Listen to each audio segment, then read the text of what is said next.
Yaorana tout le monde, moi c'est Léa, j'ai 26 ans, je suis originaire de Tahiti et j'ai découvert le monde de l'image aquatique en 2017. Par la suite, je suis devenue la première femme locale à capturer l'un des line-up les plus dangereux au monde, donc Te Ahupo.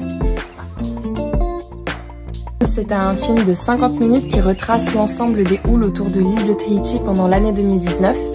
Donc c'est un film qui mêle à la fois surf et culture polynésienne et qui relate justement des prouesses de surfeurs et bodyboarders polynésiens qui font de l'extrême un mode de vie. C'est vrai qu'un des objectifs premiers que j'ai eu quand j'ai écrit et réalisé ce film, c'était de faire une avant-première où toute la communauté du surf de Tahiti se rassemble, se retrouve et partage autour de cette même passion. Moi je fais des images tout autour de l'île et je me suis rendu compte que toute cette communauté s'est jamais retrouvée à un même endroit pour une même cause ou même un même événement. Et du coup, c'était l'occasion là de réunir tout le monde et c'est ce qui s'est passé et c'était vraiment magique.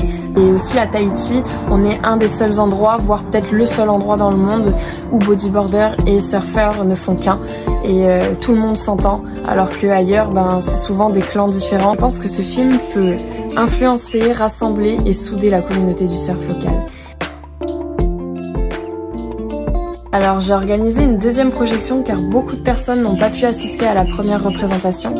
C'est vrai que j'ai fait salle complète à l'avant-première, donc c'est super. Donc ça veut dire que les gens, après ils en ont parlé positivement et j'ai eu énormément de demandes. Donc c'est la première raison de pourquoi je fais cette deuxième représentation.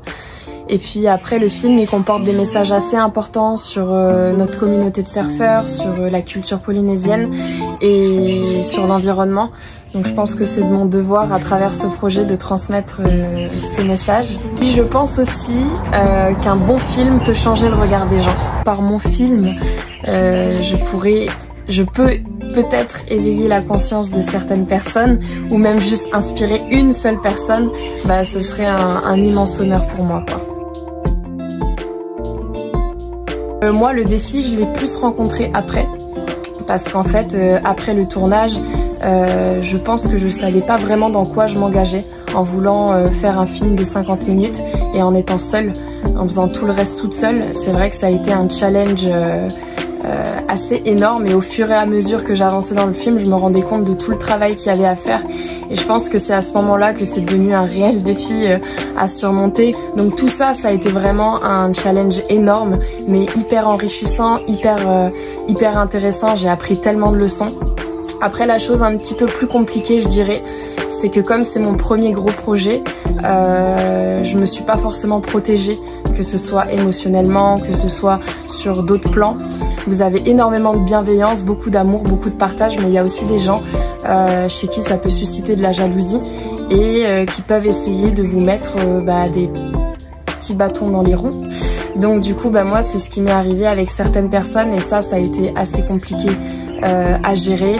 Mais ce qui a fait que j'ai pu passer au-dessus, c'est que je me suis dit que c'est une leçon de la vie, que si j'étais pas passée par là, j'aurais pas appris. Parce qu'aujourd'hui, je sais que dans ce métier-là de l'audiovisuel, les contrats sont très importants et il faut faire signer des contrats, chose que je n'avais pas fait pour ce film-là. Donc ça a été une belle leçon et le fait d'avoir ma famille autour de moi, mon copain, c'est des gens qui m'ont soutenue et avec l'amour, on peut passer toutes les épreuves de la vie.